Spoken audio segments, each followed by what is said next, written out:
이제 우리 말씀으로 함께 나아가겠습니다.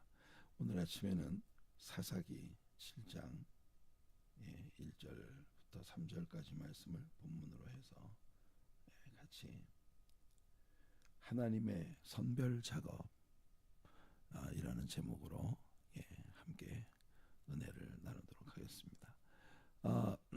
우리가 기도원에 관한 말씀을 공부하면서 하나님의 선별 작업이라고 하는 그런 타이틀을 이야기하면 아마 여러분들이 바로 어떤 이야기를 우리가 하게 될지 여러분들 마음속에 생각이 날 거라고 봅니다. 자, 본문을 먼저 같이 읽어보도록 할게요. 사사기 7장 1절로부터 3절까지 말씀입니다. 여룻바알이라 하는 기드온과 그를 따르는 모든 백성이 일찍이 일어나 하롯샘 곁에 진을 쳤고 미디안의 진영은 그들의 북쪽이요 모레산 앞골짜기에 있었더라. 여호와께서 기드온에게 이르시되 너를 따르는 백성이 너무 많은즉 내가 그들의 손에 미디안 사람을 넘겨주지 아니하리니 이는 이스라엘이 나를 거슬러 스스로 자랑하기를 내 손이 나를 구원하였다 할까 함이니라. 이제 너는 백성의 귀에 외쳐 이르기를 누구든지 두려워 떠는 자는 길라앗산을 떠나 돌아가라 하라 하시니 이에 돌아간 백성이 22,000명이요 남은 자가 10,000명이었더라. 자, 우리는 어제 기드온이 나팔을 불 때 기드온에게 모인 용사가 모두 32,000명이었다는 걸 배웠습니다. 32,000명의 용사가 몰려왔는데 하나님께서 1차 선별 작업을 기드온에게 시키십니다. 지금 사실은 그 나팔 기드온의 나팔을 듣고 몰려온 32,000명의 사람들이 중요한 게 아니라 지금 사람들을 이끌고 나가서 이스라엘을 구원하기 위해 전쟁을 해야 하는 기드온에 대한 테스트예요. 이게 여러분 지금 기드온의 나팔을 듣고 몰려온 그 사람들에 대한 테스트가 아니라 기드온에게 대한 테스트입니다. 지금 기드온이 테스트를 받고 있는 중이에요. 하나님의 말씀이 너무 재미있지 않습니까? 여호와께서 기드온에게 이르시되 너를 따르는 백성이 너무 많다. 지금 이게 기드온에게 주시는 시험이라는 걸 우리가 염두에 두고 우리가 이야기를 이제 하면은 말이에요.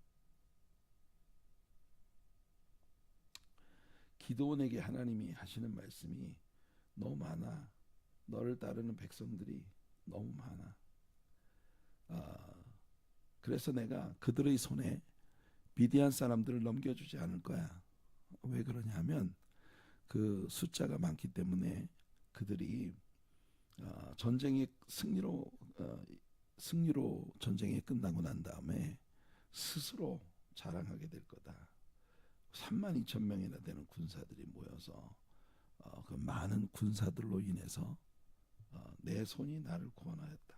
그러니까 내 스스로가 이건 뭐 하나님의 도움이 아니라 내 손이 나를 구원했다.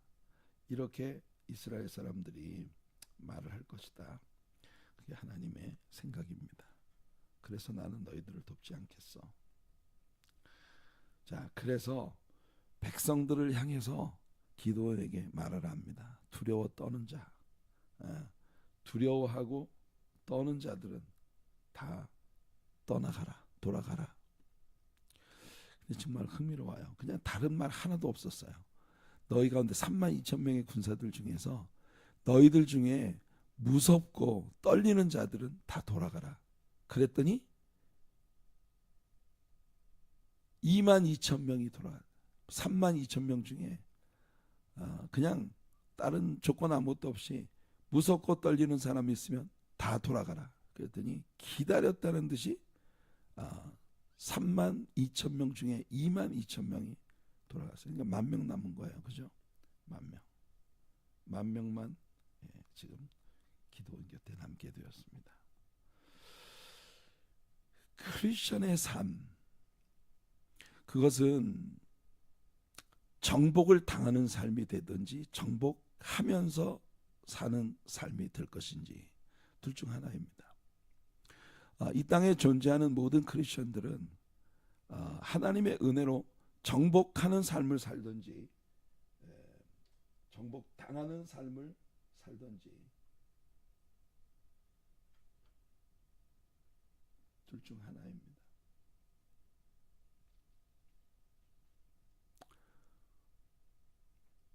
관건은 믿음이에요. 이 둘을 결정짓는, 정복을 당하는 삶을 살 것인가 정복하는 삶을 살 것인가. 우리는 히브리서 11장에서 믿음의 명성의 전당을 봅니다. 거기에 올라있는 여러 인물들 중에 모세라고 하는 사람의 생에 대해 히브리서 기자는 말하기를 그는 믿음으로 살았다. 믿음으로 살았기 때문에 영원히 망하지 않을 도성을 선택했다.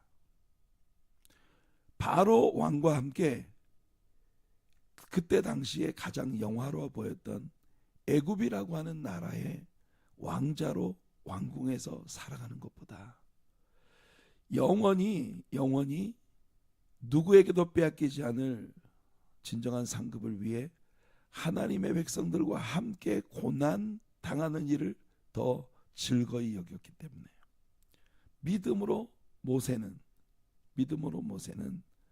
불가능한 일을 해낼 수 있는 그런 복을 누렸다는 것이 히브리서 기자의 설명입니다.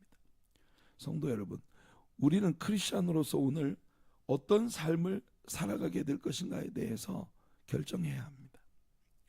여러분들은 정복당하는 삶을 원하십니까? 정복하는 삶을 원하십니까? 예수 그리스도와 함께 정복하는 불가능이라고 모든 사람이 여기는 것을 정복하는, 이기는 삶을 살아가는 꿈을 꾸는 여러분들이 되시기를 축복합니다. 요한일서 5장 4절을 보면 무릇 하나님께로부터 난 자, 여러분 하나님께로부터 난 자, 우리는 다 하나님께로부터 난 자예요. 예수 그리스도 안에서 하나님께로부터 난 자마다 세상을 이기느니라 그랬어요. 우리는 컨커럴, 정복자가 되어야 됩니다. 정말 이렇게 그 컨퀘스트 당하는 사람이 아니라 컨커럴, 세상을 정복하는 사람이 돼. 하나님께로부터 난 자마다, 즉 예수 그리스도를 믿는 자마다 세상을 이긴다. 이것이 요한일서의 선언입니다. 세상을 이기는 승리는 이것이니 뭐예요? 오직 믿음이에요. 오직 믿음으로 말미암아 우리는 세상을 이기고 삽니다. 믿음으로 산다는 건 고린도 교인들에게 바울이 말했듯이 눈으로 보는 것으로 사는 것이 아니라 믿음으로 사는 것, 보이지 않는 것을 향한 믿음으로 사는 것. Not by sight, but by faith. 이것이 고린도 교인들에게 바울이 선포했던 거예요. 그래서 믿음이라고 하는 건요, 우리가 어떻게 느낀다, 얼마나 두려워하고 불안해하고 우리들의 삶이 좀 스테이블 하든지 그렇지 않든지, 안정감이 내 삶에 있든지 없든지, 내 눈으로 보는 것이 어떠하든지, 나의 눈으로 보기엔 모든 것이 약해 보이고 부족해 보이고, 여러분 기드온에게 32,000명 용사도 큰 숫자가 아니었잖아요, 그죠? 여러분 동방 사람들의 숫자만 해도 13만 5천 명이었는데 거기에다가 미디안 사람, 아말렉 사람 모두 미디안이 주동이 돼서 올라왔으니 여러분 그 숫자가 얼마나 많았겠어요. 헤아릴 수 없이 많은 그런 숫자의 군대가 있었는데, 그런 그 군대에 비해 볼 때 여러분 32,000명이라고 하는 건 너무나 적은 숫자 아닙니까? 근데 그 32,000명 중에서도 하나님께서 1차 선별 작업을 하라고 기드온에게 말씀을 하시는 거예요. 그러니까 하나님은 기드온에게 장차 일어날 모든 일들이 네가 어떻게 보든지, 무엇을 보든지, 무엇이 들리든지, 너 귀에 들리는 소리가 어떤 것이든지, 너 어떻게 느끼든지, 앞으로 일어날 일들에 대한 예측, 예상, 인간적으로 정말 똑똑한 사람이라면 누구라도 지금 내가 얼마나 말도 안 되는 싸움을 시작하려고 하는가 하는 것이 분명한 것입니다. 그런데 하나님께서는요, 기드온에게 대해서 하나님은 기드온의 믿음을 테스트하고자 하십니다. 이게 지금 두려워서 도망간 22,000명을 블레임하기 위해서 이 사건이 기록된 게 아니에요. 이런 일들을 보며 기드온은 과연 처음에 하나님과 언약했던 대로 진짜 징표를 구하고 하나님 앞에 표징을 구하고 이렇게 해서 따르겠노라고 결정을 하고 결심을 했던 기드온의 그 결심이 얼마나 견고한 것인가 하는 걸 하나님은 지금 테스트하시는 거예요. 여러분, 신앙은요, 우리가 야고보서를 처음 시작하면서 야고보서에서 우리가 배웠어요. 믿음은 테스트되어야 된다. 테스트되지 않은 믿음은 믿을 수가 없다. 그게 야고보서가 우리에게 준 가르침이었습니다.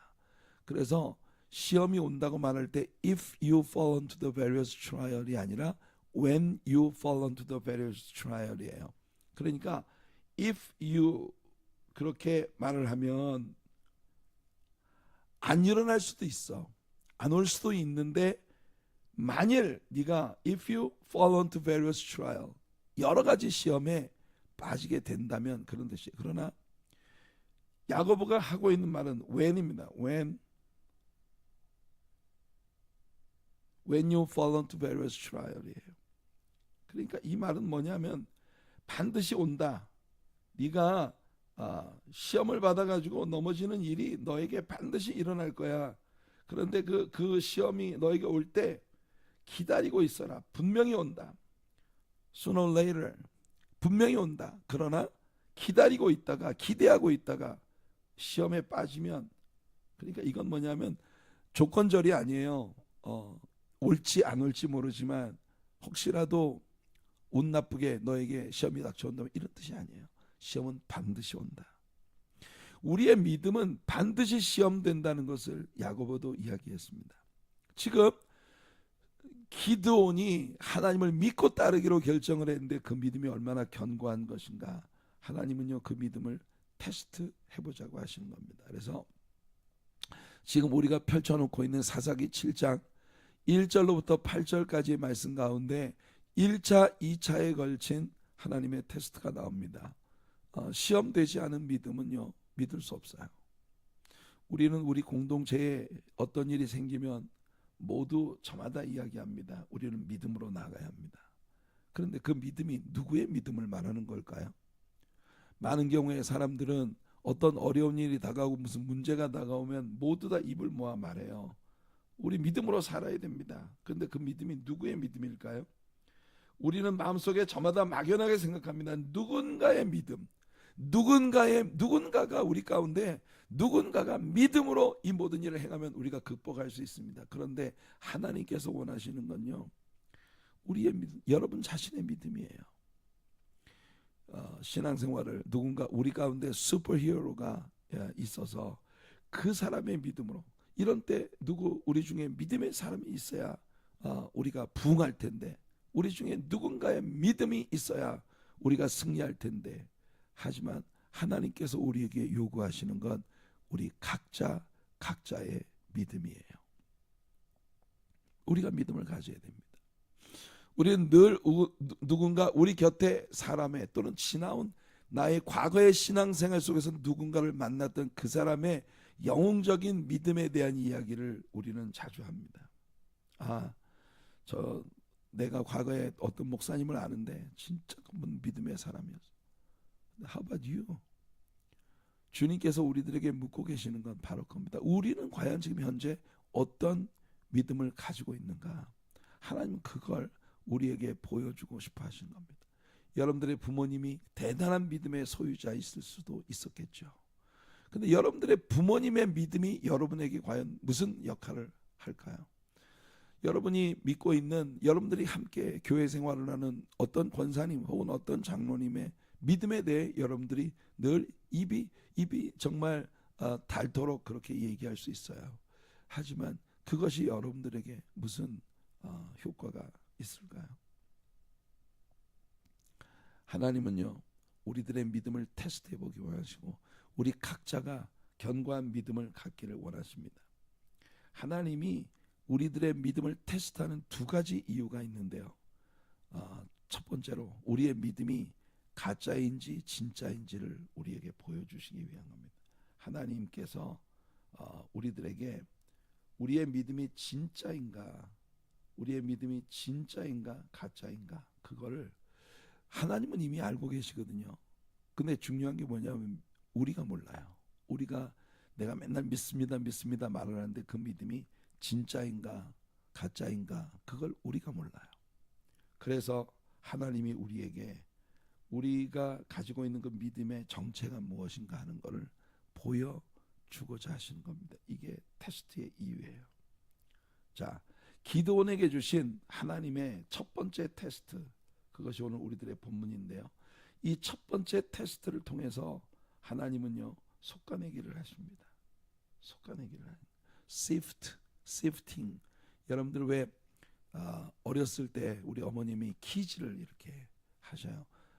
곡식이 알곡과 쭉정이를 가려내기 위해서 키즈를 하면 알곡은 안으로 들어옵니다. 쭉정이는 바람에 다 날려가요. 여러분 기드온이 처음에 그 포도즙들 속에서 밀을 까불다가 주님을 만나지 않았습니까?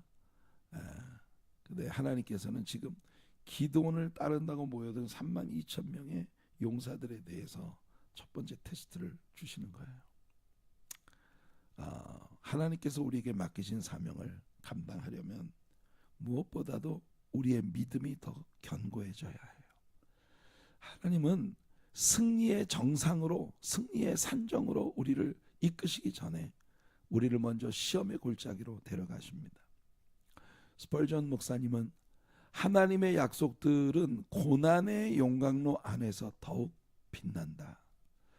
여러분, 우리가 고난의 용광로를 우리가 정말 하나님께서 우리를 불러서 연단하시는 고난을 통과할 때 하나님의 약속들은 그 고난의 용광로 안에서 더 반짝반짝 우리들이 사모하고 흠모하게 되는, 고난 가운데 있을 때 그 고난의 용광로 안에서 우리가 하나님의 언약들을 바라볼 때 그 언약이 더욱 빛이 나는 거예요. 그 약속의 성취를 믿음으로 구할 때, 그 언약의 성취를 믿음으로 구할 때 우리는 승리를 쟁취할 수 있는 것입니다.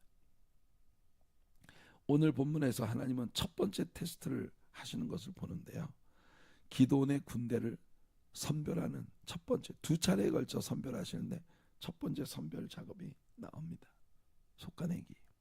하나님은 32,000명의 군대가요 300명만 남을 때까지 그들을 속가낼 거예요. 그들 가운데 진짜 믿음으로 기드온과 함께 싸울 마음이 있는 자들을 하나님은 골라내시는 겁니다.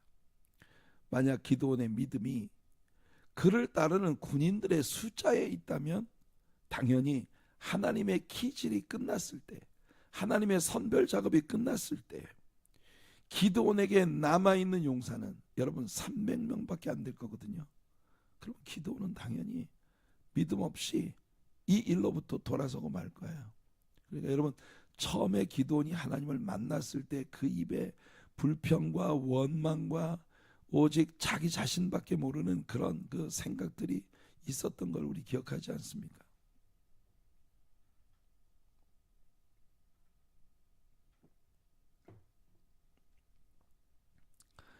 이 기침이 나올락말락하는 경계선에 한번 기침을 하기 시작하면 또 하게 될까봐 굉장히 지금 이렇게 프레셔를 해가면서 말을 하고 있는데요. 아슬아슬합니다.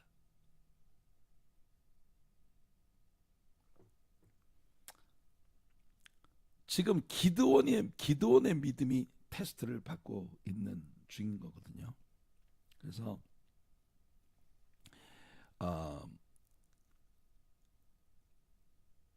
32,000명이 모였는데 그 중에 300명만 남았다. 1%도 안 남은 거예요. 1%도 안 남은 거예요. 그죠? 이 320명, 적어도 320명은 남아야 백분율에 있어서 32,000명 중에 1%, 야 여러분 10%도 아니고 32,000명 가운데 1%도 320명인데 하나님은 1%도 안 되는 300명의 숫자만을 남기고 다 돌려보내시는 겁니다. 하나님은 오늘 우리들이 아까 읽었던 본문 가운데에서 분명하게 말씀하셨어요. 내가 이렇게 기드온을 따르는 군사들을 선별 작업을 하는 이유가 뭐냐? 그들이 전쟁에서 승리하고 난 다음 자신들의 군대가 강해서 승리했다고 교만에 빠지게 될 걸 아시기 때문에. 여러분, 믿음으로 쟁취한 승리는요, 그 누구도 자신으로 인해 승리했다고 주장할 수 없습니다.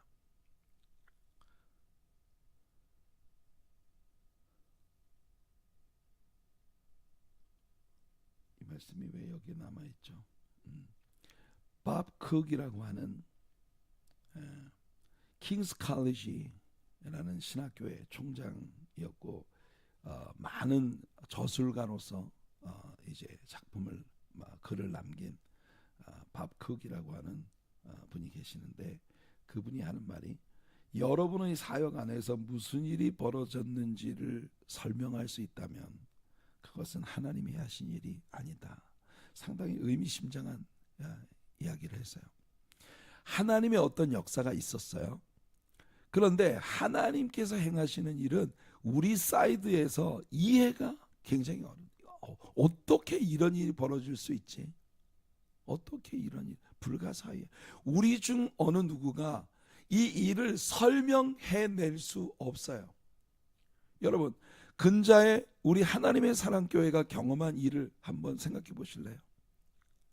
우리가 오렌지버그에서 어떻게 이 알파인의 이 아름다운 성전으로 우리가 이사를 했을까? 우리가 겉으로 보기에는요, 굉장히 큰 프로퍼티를 정리하고 그냥 이 알파인의 작은 그런 공간으로 우리가 이사를 온 것처럼 보이지만, 사실은 우리 내면의 모든 것을 아시는 분들, 우리 성도님들은 다 압니다. 코비드 19 그 시츄에이션이 시작되기 직전에 우리들이요, 코비드 19이라는 게 이렇게까지 심각하게 온 세상을 그냥 잠궈버릴 거라고 누가 예상할 수 있었겠어요?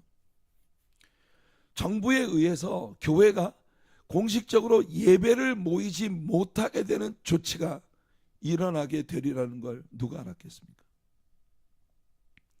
은행이 코비드 19 때문에 교회가 모이지 못하니, 예배를 못 모이니까 헌금을 못하니까, 그러니까 은행 모기지를 우리가 좀 유보해달라고 간청을 한다고 해서 2달, 3달, 아니 3년이라는 이 긴 시간 동안을 재정적으로 완전히 그 프로즌 돼버릴 수밖에 없는 이런 시츄에이션이 벌어질 걸 누가 알았겠어요? 그런데 우리들 아무도 인지하기 전에 하나님은 먼저 우리를 정말 아비가일이 다윗에게 말한 것처럼 생명싸개 속에 우리를 푹 싸서 알파인으로 딱 옮겨 놓으시고, 그리고 우리 정말 너무나 우리가 인간적으로 생각할 때 우리들에게 벌어진 이 사건을 누구도 이건 내가 계획해서 내가 이런 방법으로 역사를 해서 내가 이런 일이 일어나게 했어 라고 우리들 중 단 한 사람도 이게 우리들의 공로라고 말을 할 수가 없는, 오직 하나님께서 우리들 중 어느 누구도 이해할 수 없는, 우리의 beyond our comprehension, 우리의 이해를 초월한 그런 놀라운 역사로 하나님이 이 일을 행해 주셨다는 겁니다.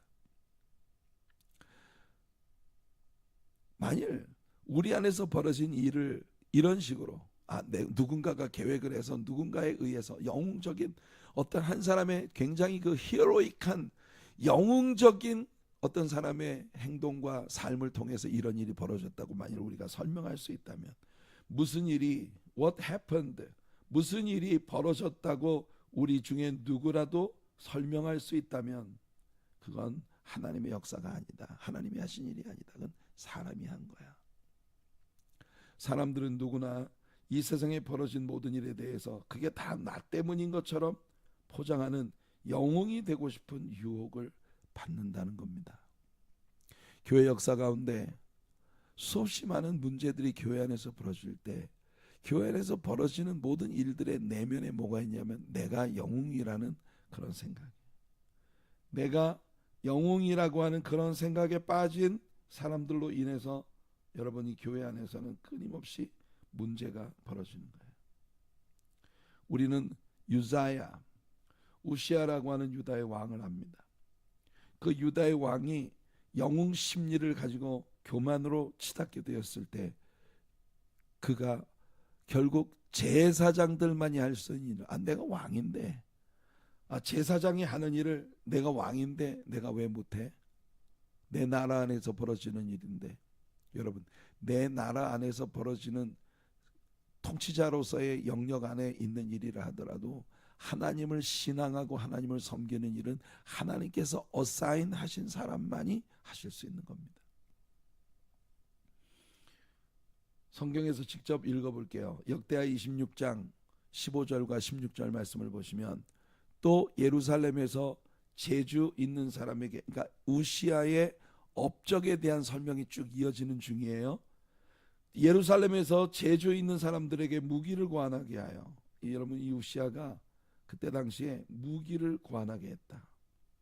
그 무기를 고안하게 해서 망대와 성곽 위에 그 무기를 두어 화살과 큰 돌을 쏘고 던지게 하였으니, 징후로 말하면 무슨 그 자주포 같은 우리 K9 자주포 탱크 이런 것처럼 요즘에 우리 한국이 방산 산업으로 온 세계를 놀라게 하고 있는 그런 상황입니다. 그러니 여러분, 그렇게 무기들을 만들어서 포탄을 쏘는 대신 돌을 쏘는 그런 장비들을 고안하게 해서 그의 이름이 멀리 퍼졌다. 그의 명성이, 우시아라는 사람의 명성이 멀리 퍼져서 기이한 도우심을 얻어 강성하여 짐이었더라. 이게 하나님의 역사다. 지금 우시아가 행한 이 모든 일들이 기이한 도우심을 얻어 강성하여 짐이었더라. 이 하나님의 은혜인데, 그런데 강성해지고 나니까, 그가 강성해지고 나니까 그의 마음이 교만해서 악을 행하여 그의 하나님 여호와께 범죄하되, 이게 참 희한한 거예요. 그의 삶의 승리를 누가 주셨냐? 하나님이 주셨거든요. 하나님이 주셨는데 하나님이 주신 그 기이한 도우심의 힘을 얻어서, 그러니까 우시아 왕에게 일어난 모든 좋은 일들은 사실 하나님께서 주도하시고 하나님께서 우시아에게 선물하여서 우시아가 강성해졌다. 그의 명성이 온 세상에 널리 퍼졌단 말이에요. 근데 하나님이 그 기이한 일을 이루셨는데 그가 강성해지자 그의 마음이 교만했어요. 일을 하신 분은 하나님이신데 우시아가 교만해졌어요. 그래서 악을 행하여 그의 하나님 여호와께 범죄했는데, 그 범죄가 뭐냐? 곧 여호와의 성전에 들어가 향단에 분향하려 한지라. 향단에 분향을 하려 했다. 여러분 기억나시죠? 사울 왕이 아말렉을 완전히 섬멸하는 하나님의 명령에 정면으로 불복종을 하고 전쟁터에서 돌아왔습니다. 그래서 사무엘 선지자는 왕이 하나님 앞에 이같이 행했으니 하나님이 왕을 버리셨습니다라고 선언했어요. 그렇게 하나님의 눈밖에 난 그런 사울이 번제를 하나님 앞에 바치는 제사의 날이 왔는데, 사무엘이 예상한 것보다 좀 늦게 왔다고 해서 백성들은 보채고 시간도 없고 바쁜데 당신이 늦게 왔으니 내가 대신 하나님 앞에 제사를 바쳤나이다. 그러니까 교만에 빠진 사람들이 하는 일은 다 같습니다. 우리는 하나님 앞에서 내가 영웅이 되려는 마음을 버려야 돼요. 하나님은 기드온이 역사를 시작하기 전에 철저하게, 기드온 너는 영웅이 아니야.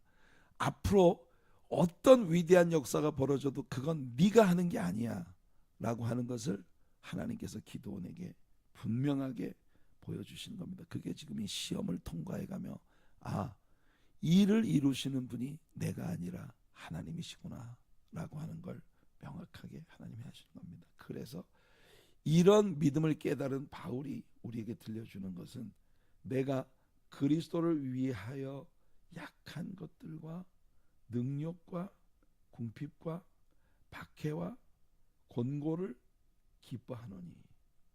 바울은 과거에 자기 자랑거리가 진짜 많은 사람이었잖아요. 그죠?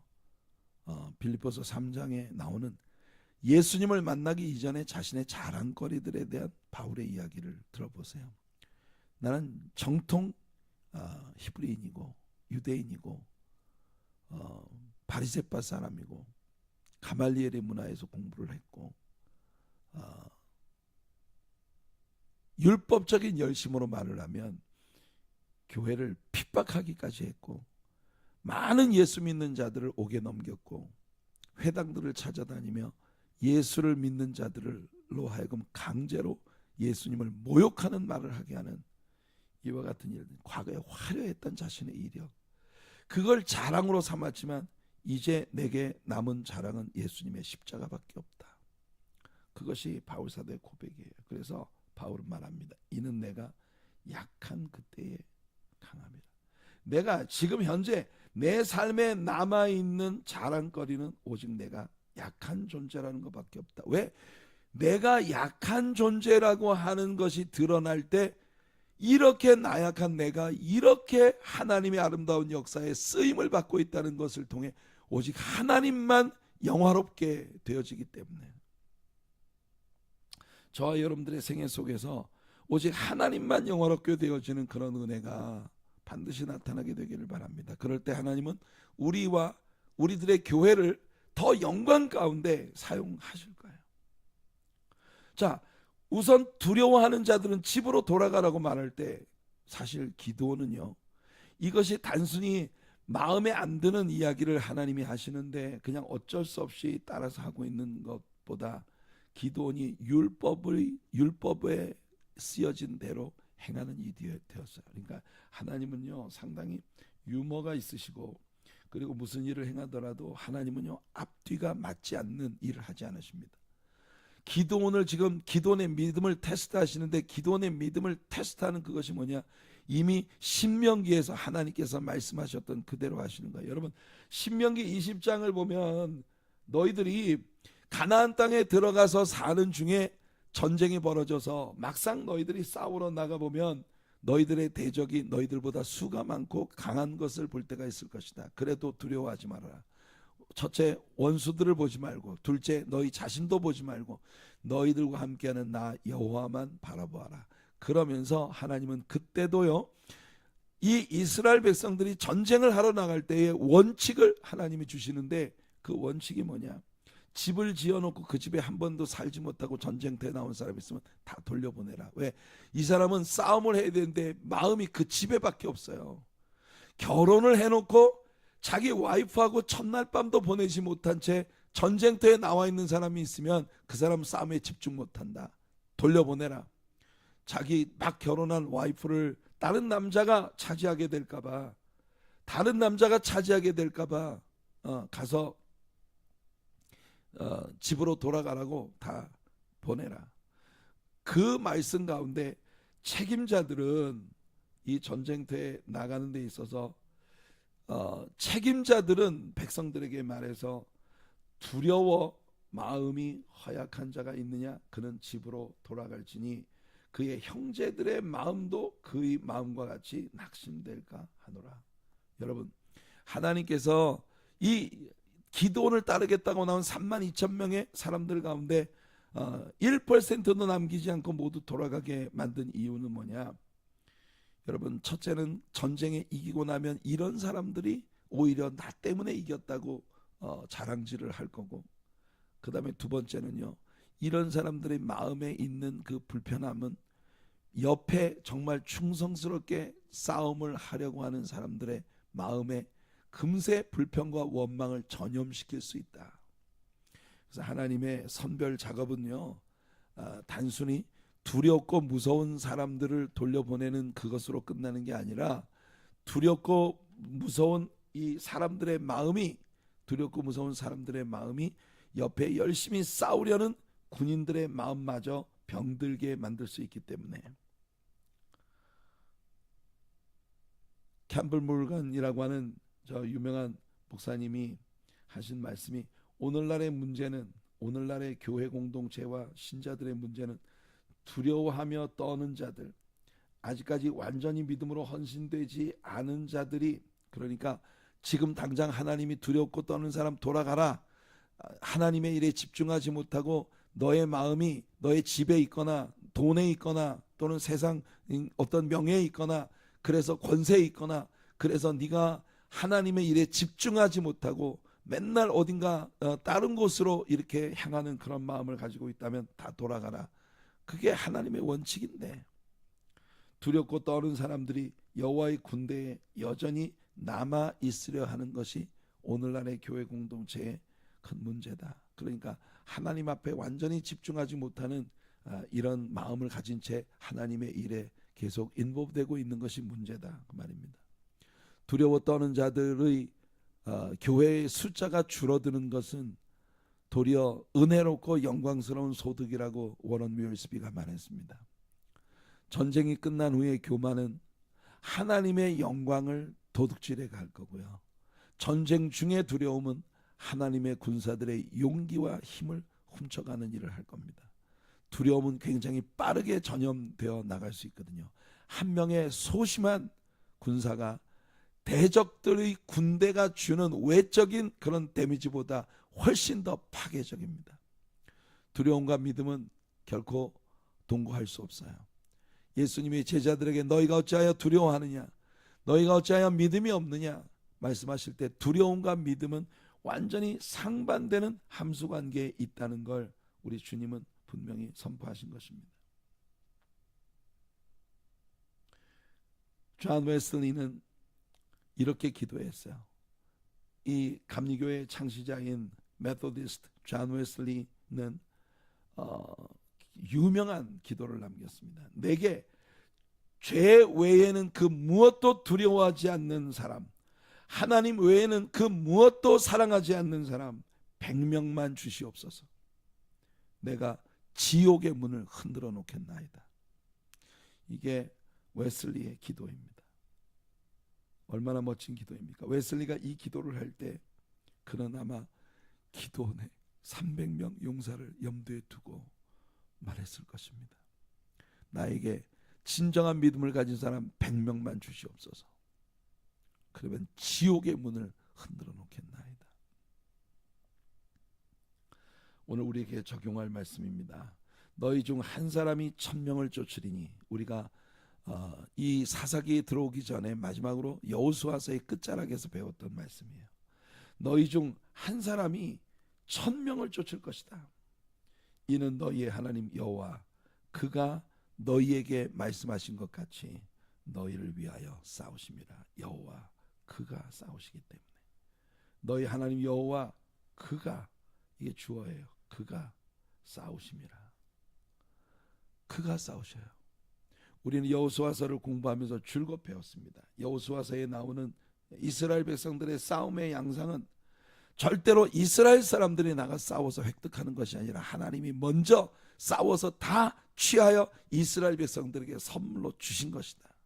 그래서 이스라엘 사람들이 전쟁에 승리하여 빼앗은 전리품들은 그들의 재산이라고 말하지 않고 그들의 자산이라고 말하지 않고 기업 인헤리턴스, 하나님께로부터 상속받은 그런 하나님이 소유주이지만 하나님께서 선물로 수여하신 것이라는 개념을 하나님께서 이스라엘 백성들에게 주셨던 것입니다.